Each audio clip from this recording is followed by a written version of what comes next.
Mais la Bible nous dit, garde-toi de dire à ton cœur, c'est pas ma force et la puissance de mes mains que j'ai. Non, notre mère n'a pas beaucoup travaillé. Non, notre père n'a pas beaucoup travaillé. C'est Dieu à notre mère qui a travaillé. C'est Dieu à notre père qui a travaillé. Quelqu'un ne suit pas encore. Il dit dans Ephésiens 1, à partir du verset 17, 18, qu'il illumine les yeux de votre cœur. Que Dieu, Paul dit qu'il illumine, c'est-à-dire qu'il éclaire les yeux de votre cœur. Maintenant, est-ce que le cœur a les yeux? Non. Il s'agit de quoi? Il s'agit de ta pensée. Qu'il éclaire ta pensée. Qu'il renouvelle ta pensée. Qu'il ouvre ta pensée afin que tu comprennes la richesse de son appel dans sa gloire. En d'autres termes, ce n'est pas mon père qui a travaillé. Ce n'est pas ma mère qui a travaillé. C'est Dieu qui a travaillé à l'intérieur de mon père. C'est Dieu qui a travaillé au travers de ma mère pour qu'elle fasse ce qu'elle a pu faire. Pour qu'il fasse ce qu'il a pu faire. Je suis venu dire à quelqu'un ce matin, ce n'est pas la force, ce n'est pas la puissance, mais c'est pas l'Esprit de Dieu. Tu n'es pas capable de travailler si Dieu ne travaille pas à l'intérieur de toi. Tu n'es pas capable d'acquérir les richesses si Dieu ne fait rien. S'il ne change pas ta pensée, s'il n'ouvre pas ta pensée, s'il ne l'éclaire pas, s'il ne la renouvelle pas, pour que tu comprennes que tu dois faire X ou Y et que tu puisses prospérer là à l'intérieur.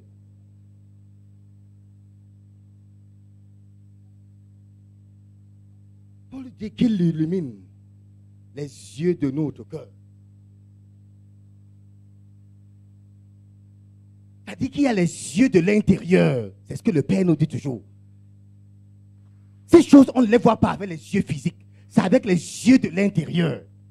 Et ce sont ces yeux que Dieu va éclairer. Ce sont ces yeux que Dieu vient ouvrir. La Bible dit dans le Proverbe, là où il y a ton trésor, c'est là où il y a ton cœur. N'est-ce pas? Trésor. Autrement dit, ta pensée est focalisée là où il y a tes intérêts. Ta pensée est focalisée là où il y a ta richesse. Ta pensée est focalisée là où il y a ce qui te coûte cher. Et Paul dit qu'il illumine les yeux de votre cœur. C'est-à-dire qu'il a besoin de renouveler, de réorienter les yeux de l'intérieur. Et cela se fait par quoi? Par le canal du Saint-Esprit. Que ce soit le païen, que ce soit l'enfant de Dieu, quand Dieu n'éclaire pas, quand Dieu ne donne pas la possibilité que ta pensée soit renouvelée, tu ne peux pas acquérir des richesses. C'est pour ça que Moïse a appelé le Père de tous les esprits. Frère, oublie. Ma soeur, oublie. Si la richesse devait venir par la force et la puissance des mains, je crois que peut-être que le pousseur est le plus riche. Alléluia. Si la richesse, la quantité de la sueur que l'homme coule, je crois que le chargeur, comme le frère a dit, devait être le plus riche. Ceux qui travaillent au port là, qui chargent les conteneurs, qui les déchargent, devaient être les plus riches. Mais il dit, souviens-toi de l'Éternel ton Dieu, qui t'a donné la possibilité, la force pour acquérir ces richesses. Maintenant, depuis plusieurs semaines, le Père nous explique que la force, il ne s'agit pas de la force physique. Ce n'est pas par la force physique qu'on devient riche. Mais il s'agit de la force mentale.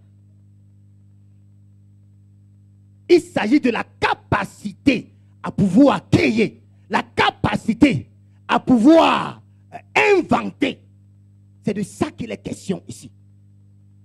C'est pour ça que nous disions l'autre jour, si par la grâce de Dieu, tu as la capacité, Dieu te donne la capacité de créer une entreprise, et que cette entreprise arrive à tomber en faillite, si c'est vraiment Dieu, ne te dérange pas. Je le dis encore, si c'est Dieu, ne te dérange pas. Parce que la grâce qui a fondé cette entreprise est où? Demeure où? Dans ta pensée renouvelée. Cette grâce est là. C'est l'entreprise qui est tombée, mais la grâce là n'est pas tombée. C'est l'entreprise qui a fait faillite, mais la grâce n'a pas fait faillite. Aussi longtemps que la grâce est là, les gens seront surpris. Qui se moquait de toi hier? Il se vantait, mais aujourd'hui il est où? Il se vantait, mais l'entreprise est tombée. Ils seront surpris que dans les jours qui suivent, l'entreprise se relève. Je prie ce matin que toute grâce qui t'a été accordée, qui m'a été accordée, et qui demeure dans notre pensée renouvelée, produisent les mêmes effets des premiers jours au nom de Jésus-Christ de Nazareth. Il dit qu'il illumine l'intérieur. C'est pour ça que le Père disait que la prospérité, c'est l'état d'un esprit. Ce n'est pas la force de travailler à gauche, de travailler à droite, de travailler le matin à 6 heures, de revenir travailler à 12 heures, de travailler à 15 heures et de travailler à minuit sans repos. Non, c'est l'état d'abord d'un esprit. Écoute-moi, si tel était le cas, c'est que nos frères et nos soeurs qui sont en Europe sont des milliardaires. Parce qu'ils travaillent en tout temps. Mais tel n'est pas le cas. Ne te lamente pas quand ils t'envoient les miettes là. C'est le fruit d'un dur labeur. En t'envoyant ça, en m'envoyant ça, il regrette même. Surtout quand il entend que tu as un projet et qu'il te donne cet argent, tu n'arrives pas à réaliser le projet. Parce que tu crois qu'il est en train de cueillir cet argent en Europe. Non! La capacité de devenir prospère est d'abord dans la mentalité. Et ensuite dans la grâce qui nous accompagne dans le processus du salut. Si tu veux être prospère, s'il te plaît, que ta capacité mentale, que ta force mentale ne vienne pas rencontrer l'argent pour créer l'entreprise. Mais que l'argent vienne rencontrer ta capacité ou ta force mentale. Toutefois que c'est l'argent, la capacité mentale, qui vient rencontrer l'argent, il va avoir problème. Tu ne vas même pas savoir ce qu'il doit faire avec. Et souvent, il ne faut pas l'argent pour avoir un projet. Mais il faut que le projet soit d'abord là, afin que l'argent vienne. As-tu un projet? Écris-le, il va s'accomplir. Si et seulement si Dieu, par sa grâce, t'a accordé la capacité mentale. C'est pour cela que je dis à un prophète ce matin, à un apôtre ce matin, je dis à un pasteur ce matin, ou à un docteur de la parole ce matin, arrête s'il te plaît, de nous importuner avec des séances de délivrance pour chasser l'esprit de pauvreté. Arrête ça immédiatement. S'il te plaît, je te demande d'arrêter de nous importuner avec les séances de délivrance pour chasser l'esprit de pauvreté. Frère, sœur, ta prospérité ne dépendra jamais du nombre de jeûnes que tu as fait et des tonnes de prières que tu es en train de faire. Je le répète, ta prospérité ne dépendra jamais des générations que tu es en train de compter dans ta famille qui sont pauvres. Et alors tu te dis non, parce que ces générations sont pauvres, moi également, je serai pauvre. Non, cela ne dépend pas de ça. Cela dépend de quoi? De ta pensée qui est éclairée par la lumière de Dieu, de ta pensée qui est renouvelée, de ta pensée qui a la capacité de mettre en pratique le faire, comme nous avons dit l'autre jour. Nous avons parlé du vouloir et de faire. Coupe tous les liens de la pauvreté dans ta famille. Tu vas demeurer pauvre. D'abord, depuis que tu coupes ça, il y a eu quoi? Tu as vu le changement? prends le stylo, écris l'arbre généalogique de toute ta famille. D'abord, commence par Adam. Commence par Adam. Pour bien commencer. Et tu commences à couper les liens avec un prophète. Vous jeûnez, vous priez. Tu seras toujours pauvre. Aussi longtemps que l'intérieur-ci n'a pas changé.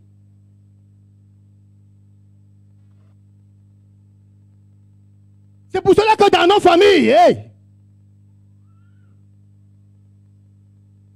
ils nous connaissent comme ceux-là qui ont un Dieu.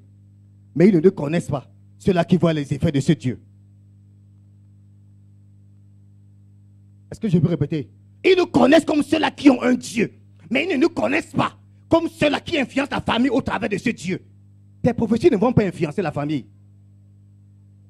Aussi longtemps que tu es pauvre, prophétise le matin, midi, soir. Il n'y aura jamais de changement. Parce que les gens auront faim, il faut que tu les donnes à manger. C'est pour ça que Jésus leur a dit, donne-leur eux-mêmes à manger. Donnez-moi vous à manger. Prie matin, midi, soir. Ça ne changera pas l'état de la famille. Qu'est-ce qui va changer la famille? C'est lorsque ta pensée va être renouvelée. C'est lorsque la famille va voir que non, notre soeur ne prie pas seulement, mais son Dieu lui a donné la capacité d'ouvrir une entreprise qui est en train de marcher à merveille. Notre frère ne jeûne pas seulement, mais Dieu lui a donné la capacité d'inventer des choses qui est en train d'influencer la nation aujourd'hui. Voilà ce qui doit influencer notre famille ou nos différentes familles. Voilà ce qu'ils attendent de nous. Une fois que cela est fait, frère, tu n'as plus besoin de les évangéliser. Ils vont te suivre seuls. Oh. Pourquoi est-ce qu'ils suivent les Rosicruciens et les francs-maçons? Parce qu'ils voient.